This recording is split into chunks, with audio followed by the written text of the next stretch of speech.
India cooperative bank में गड़बड़ी मामले में जांच तेज हो गई है। मुंबई पुलिस की आर्थिक अपराध शाखा ने जांच शुरू कर दी है।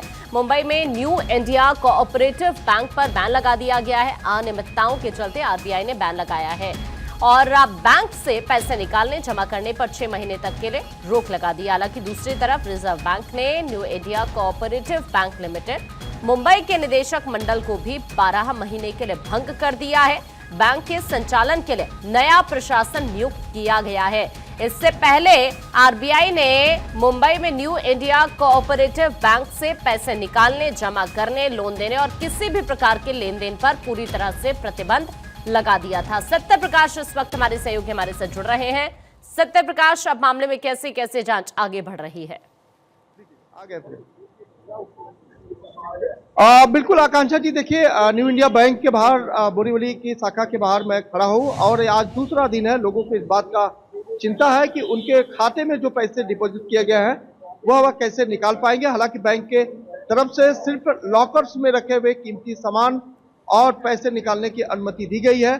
आपको कुछ तस्वीरें दिखाते हैं। सबसे पहले कि बोरीवली न्यू इंडिया बैंक के बाहर जो लाइन लगी है, लोग आज सुबह 7 बजे से ही यहाँ लाइन में है। हर कोई अपनी अपनी बारी का इंतजार कर रहा है। देखिए भाई साहब कर रहे हैं 6 बजे से लाइन में खड़े, लेकिन बैंक 9 बजे खुलती है तो 6 बजे आने का मतलब नहीं समझ में आया। लेकिन अगर वो कह रहे हैं तो मान लिया जाता है कि वो 6 बजे से आकर यहाँ इंतजार कर रहे हैं। और खाता धारक भी हमारे साथ है। सर, कितना मुश्किल वक्त है जब आपके ही पैसे आपको नहीं मिल पा रहे? बहुत मुश्किल है। आ गया, बहुत मुश्किल है सर। करंट खाते हैं आपको? जी जी। तो रोज का ट्रांजैक्शन करते थे, कैसे करते? ट्रांजैक्शन मीन्स हाँ, रोज का भी होता है, कभी वीक में भी होता है, वो तो डिपेंड करता है सर।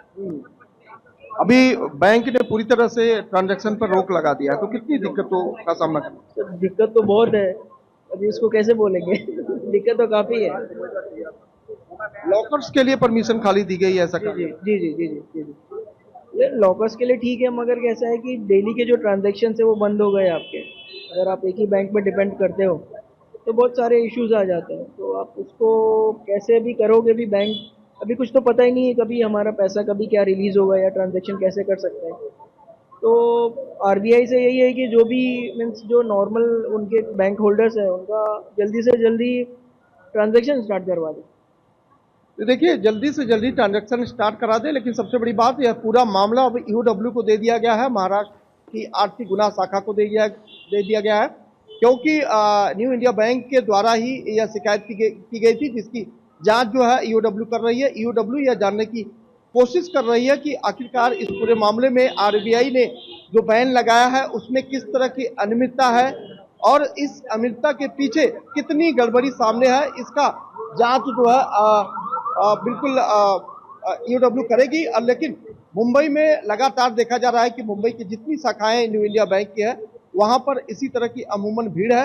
लोग अपनी अपनी बारी का इंतजार कर रहे हैं। लेकिन यहाँ पर जो टोकन का सिस्टम लगा दिया गया है, क्योंकि मुंबई पुलिस यहाँ मौजूद है, बैंक के तमाम कर्मचारी बाहर आकर लोगों को इतला कर रहे हैं, इंफॉर्मेशन दे रहे हैं कि किस तरह से आपको बारी बारी से आना है और अपने लॉकर्स में रखे हुए कीमती पैसे और लेकर जाना है। लेकिन अभी जो जानकारी मिल रही है, करीब 75 से ज्यादा टोकन से लोगों को दिया गया है। चूंकि आज शनिवार है, 3 बजे तक ही बैंक जो है चालू रहने वाली है। 3 बजे तक जितने लोगों को यहाँ से लॉकर से सामान ले जाने की परमिशन मिल सकती है, उतने लोग ही यहाँ से लेकर जा सकते हैं। हालांकि लगातार देखा जा रहा है कि मुंबई के और जो शाखाएं हैं वहां पर भी इस तरह की भीड़ है। आकांक्षा जी, जाहिर तौर पर और यहाँ पर जो लोग इस वक्त यहाँ मौजूद नजर आ रहे हैं उनके अंदर भी बहुत ज्यादा नाराजगी यहाँ पर दिख रही है, क्योंकि जो जमा करता है अब उन्हें जरूर टेंशन यहाँ पर हो रही है। जो लोग इस वक्त और भी यहाँ पर मौजूद हैं, आप बातचीत करने की उनसे कोशिश करिए फिर से जरा, सत्य प्रकाश।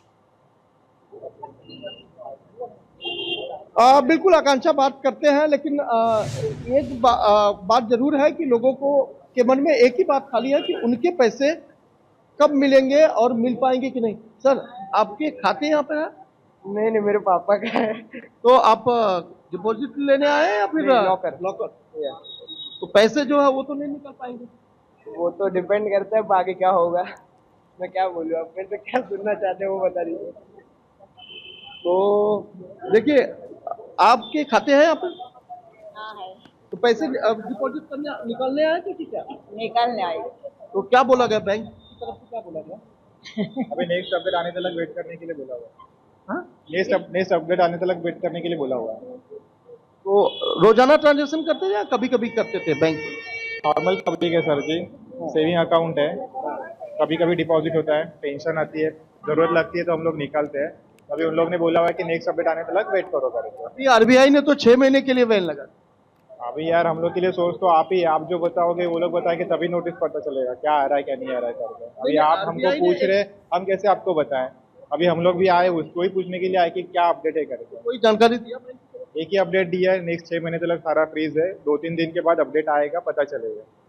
तो देखिए आकांक्षा, एक ही खाली अपडेट यहाँ मिल रहा है कि 6 महीने बाद आपको यहाँ से कुछ सहूलियत मिल सकती है। आरबीआई की गाइडलाइन जो दी गई उसका पालन करना। हालांकि आरबीआई की तरफ से कहा गया कि 5 लाख रुपए तक DICGC के तहत आपको क्लेम मिल सकता है 90 डेज के अंदर। लेकिन अगर आपका कोई इंश्योरेंस है, आपका कोई लोन है, आपका कोई क्रेडिट सोसाइटी है, तो उसके तहत आपके 5 लाख रुपए सेव है।